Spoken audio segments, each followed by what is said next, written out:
उसी जुमा के दिन जहां जुमा खत्म हुआ और असर का वक्त आया तो अल्लाह जाने ये मुसलमान किस कब्रिस्तान में जाके दफन हो जाता है। गायब मुसलमान, वही इनके जैसे दो चार बुजुर्ग वहां। 7 दिन मस्जिद में मुसलमान नजर नहीं आते, 2 4 5 लोगों को छोड़ के। मुश्किल से एक जमात होती है, एक सफ पूरी होती है। ये भाई 7 दिन के बाद खुदा जाने ये मुसलमान कहां से फिर निकला और फिर आके मस्जिद भर दिया।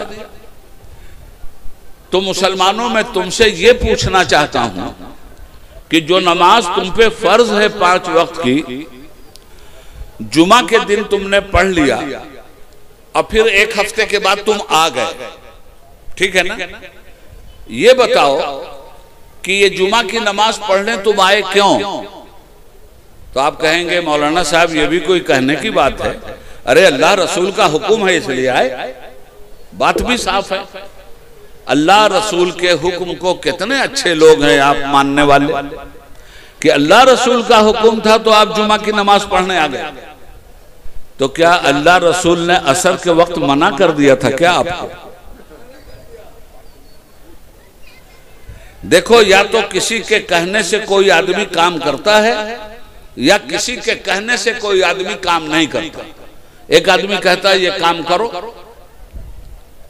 तो जो करते हैं वो उसके मानने वाले, जो नहीं करते वो उसके मानने वाले नहीं।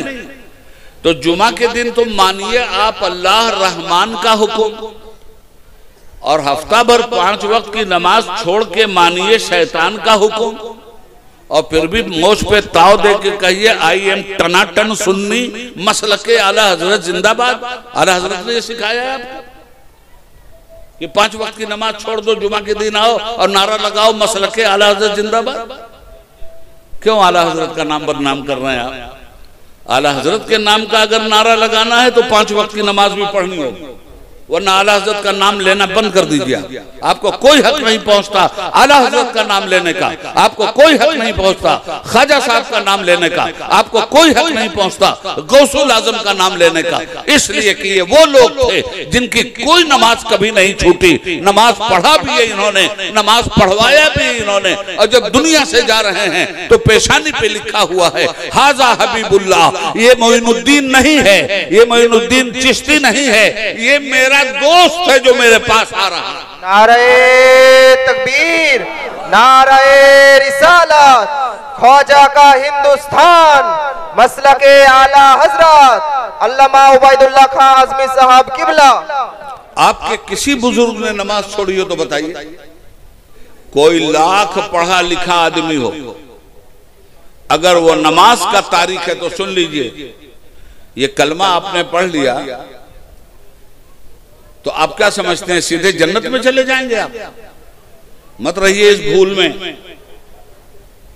कलमा गुनहगार को जहन्नम से जरूर निकालेगा, मगर ये किसने कह दिया कि कलमा पढ़ लिया तो आप जहन्नम में नहीं जाएंगे? दोनों बातों को अच्छी तरह समझिएगा। कलमा गुनहगार मुसलमान को जहन्नम से जरूर निकालेगा, मगर कलमा पढ़ के भी मुसलमान जहन्नम में जाएगा। बताइए किसी ने ये बात आपको? और जब जहन्नम में जाएगा तो इसी कलमे की ताकत है कि ये कलमा निकाल के आपको बाहर लाएगा। तो क्या वजह है कि आप कलमा पढ़ के जहन्नम में गए? हमसे सुनिए। जो 5 वक्त की नमाज़े फर्ज छोड़ता है वो जहन्नम में जरूर जाएगा। लाख कलमा पढ़े, लाख उर्स करे, लाख अजमेर जाए, लाख मक्का मदीना जाए, जहन्नम में वो जरूर जाएगा। उसको कोई जहन्नम से नहीं बचा सकता जो 5 वक्त की नमाजें छोड़ता है कलमा पढ़ने के बाद भी। हाँ, ये बात जरूर है। नमाज का छोड़ने का मतलब क्या हुआ? आपने अपने आमाल के जिस्म को गंदा कर दिया। रोजा छोड़ने का मतलब क्या हुआ? आपने अपने आमाल के जिस्म को गंदा कर लिया। तो जब गंदा कर लिया तो जन्नत कोई गंदी जगह है क्या कि गंदा जिस्म लेके जाइएगा? जन्नत तो पाक जगह है ना भाई।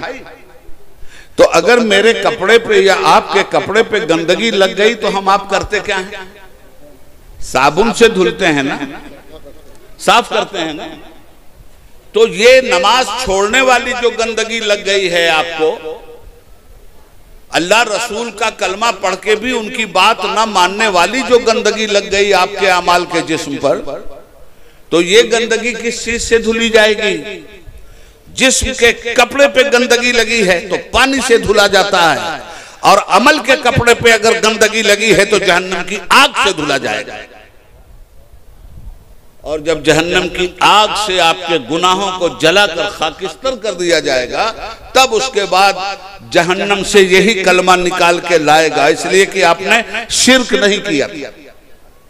आपको अल्लाह पे यकीन था, रसूलुल्लाह पे यकीन था, अल्लाह की वहदानियत पे यकीन था, बस यही यकीन आपका। जहन्नम जरूर जाएगा तारीके सलात, मगर एक न एक दिन गुनाहों की सजा पाकर जो कलमा जहन्नम से निकालेगा, उसी कलमे का नाम है ला इलाहा इल्लल्लाह मुहम्मदुर रसूलुल्लाह सल्लल्लाहु अलैहि वसल्लम। समझ में आई बात? अब आइए आगे चलते हैं। तो जब अच्छा फिर फरमाया गया कि जब हुजूर ने क्या फरमाया? नबी पाक सल्लल्लाहु अलैहि वसल्लम ने फरमाया, मैं अपने उस आखिरी जहन्नमी उम्मती को भी पहचानता हूं। हदीस शरीफ में, मैं अपने उस आखिरी जहन्नमी उम्मती को भी पहचानता हूं जो सबसे बाद में जहन्नम से निकाला जाएगा। किसकी बात हो रही है? मुसलमान की बात हो रही है ये। और जब वो निकाला जाएगा तो क्या होगा? ऐसा जल भुन के कोयला बन के निकलेगा। अभी तो आप रोना रो रहे हो, और रोना चाहिए, और बहुत गलत काम हुआ है आपके पड़ोस में, जिन लोगों को जिंदा जला दिया गया। ये रामपुर हाट में सुना है हमने कि जल के कोयला हो गए बेचारे, और इस तरह से पुलिस वाले गठरी बांध के ले गए। तो यही जलने वाली कैफियत उधर होगी, याद रखिएगा। और इसी तरह से जल के कोयला हो जाएगा बेनमाजी। अब निकाल के हुक्म होगा अल्लाह का कि कलमा इसको पाक कर दिया ना, कलमे के सदक़े में इसे जहन्नम से निकाला जाएगा। कहां फेंका जाएगा? ये जन्नत के दरवाजे पर फेंका जाएगा। और जब जन्नत के दरवाजे पे ये फेंका जाएगा तो फरिश्तगान रहमत को हुक्म होगा कि जन्नत के पानी का फव्वारा इस पर मारो, ताकि इसकी जिंदगी नुमू की शक्ल में आ जाए। अब उस पर जन्नत का फव्वारा मारा जाएगा तो धीरे धीरे धीरे धीरे वो अपनी असल शक्ल में सामने आएगा। आप बताओ, इतने बड़े अजाब के लिए नमाज छोड़कर आप तैयार हो? अब जब आप अल्लाह और उसके रसूल के हुक्म पर अमल करके जिंदगी, देखो जलसे का मतलब ये होता है, और जलसे में ये बात सुननी चाहिए, और मौलवियों को जलसे में इसी तरह की बात सुनानी चाहिए। उम्मत का हाल बहुत बुरा हो चुका है, मुसलमान दीन से बहुत दूर जा चुका है। आज ये जो मारे जा रहे हो, काटे जा रहे हो, कोई पूछने वाला नहीं है, कोई इज्जत नहीं है पूरी दुनिया में। उसकी वजह क्या है? जब आप इस्लाम की इज्जत नहीं करोगे तो दुनिया आपकी इज्जत क्यों करेगी? जब आप नमाज की इज्जत नहीं करोगे तो दुनिया आपकी इज्जत क्यों करेगी? जब आप अल्लाह की इबादत की इज्जत नहीं करोगे तो दुनिया से आप इज्जत क्यों मांग रहे हो भाई? आज मुसलमानों का हाल यह हो गया कि अल्लाह को तो मानते हैं। मैं कभी नहीं कहूंगा कि मुसलमान अल्लाह को नहीं मानता।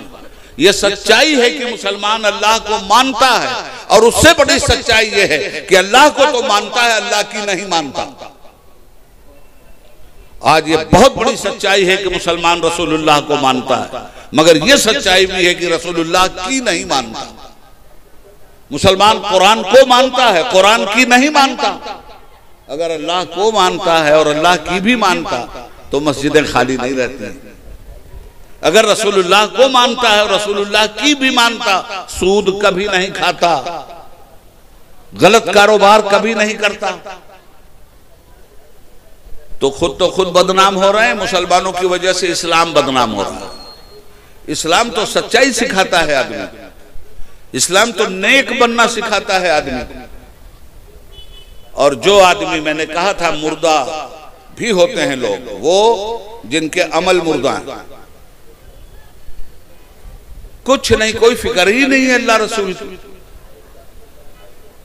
बट गए, कट गए, बिरादरी का झगड़ा, तो यूपी बिहार का झगड़ा, तो शेख सैयद का झगड़ा, तो पठान अंसारी का झगड़ा। अरे कौन सा झगड़ा नहीं है जो मुसलमान ने अपनी जिंदगी में नहीं ले रखा है।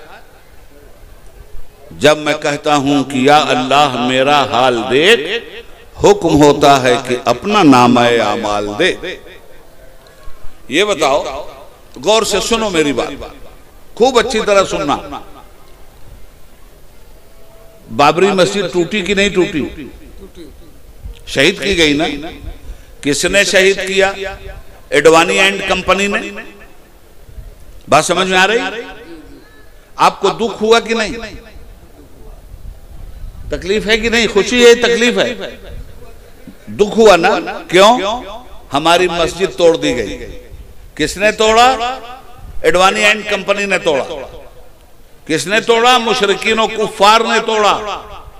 तो आपको तकलीफ है ना। और आप ये भी चाहते हैं कि कोई वक्त आए कि अल्लाह ताला वही बाबरी मस्जिद बनवा दे। ये भी ख्वाहिश है कि नहीं आप? अच्छा, तो उन्होंने बाबरी मस्जिद कितनी मर्तबा तोड़ा भाई? 6 दिसंबर 1992 को उन्होंने एक दिन बाबरी मस्जिद तोड़ा। ठीक है ना? एक बार ना तोड़ा मस्जिद। अगर मुसलमान 5 वक्त रोजाना मस्जिद तोड़ता हो तो मुसलमान बड़ा मुजरिम है या एडवानी? नबी पाक सल्लल्लाहु अलैहि वसल्लम ने फरमाया, जिसने नमाज को कायम किया उसने दीन को कायम किया, और जिसने नमाज को छोड़ दिया उसने दीन का खंभा तोड़ दिया। तो जो लोग 5 वक्त की नमाज नहीं पढ़ते, 5 वक्त मस्जिद का खंभा तोड़ते हैं कि नहीं, तो उन्हें घड़ियाली आंसू बहाने का कोई हक है कि बाबरी मस्जिद दूसरों ने तोड़ दिया? आपको मैं ये बातें इसलिए समझा रहा हूं कि प्रैक्टिकल में मुसलमान बनिए। नारा लगाने वाला मुसलमान नहीं चाहिए अल्लाह को। अल्लाह को अमल वाला मुसलमान चाहिए, वरना खीरे ककड़ी की तरह काट दिए जाएंगे और कोई लाश उठाने वाला भी नहीं मिलेगा। शरीयत में रहम है, याद रखना। गुनाह किया तौबा करो, माफ कर देगी शरीयत, मगर फितरत में रहम नहीं है मौलाना। नेचर कभी रहम नहीं करता। कुदरत की तलवार जब बदअमलों पे चलती है तो वो हिंदू मुसलमान नहीं देखती, वो बदअमल देख के काट देती है। इसलिए मुसलमानों, जलसा जरूर करो, मगर जलसे में अल्लाह और रसूल की बात करो। इधर उधर की फेकम फाक मत करो। बताओ, समझाओ मुसलमानों को की जरूरत क्या है।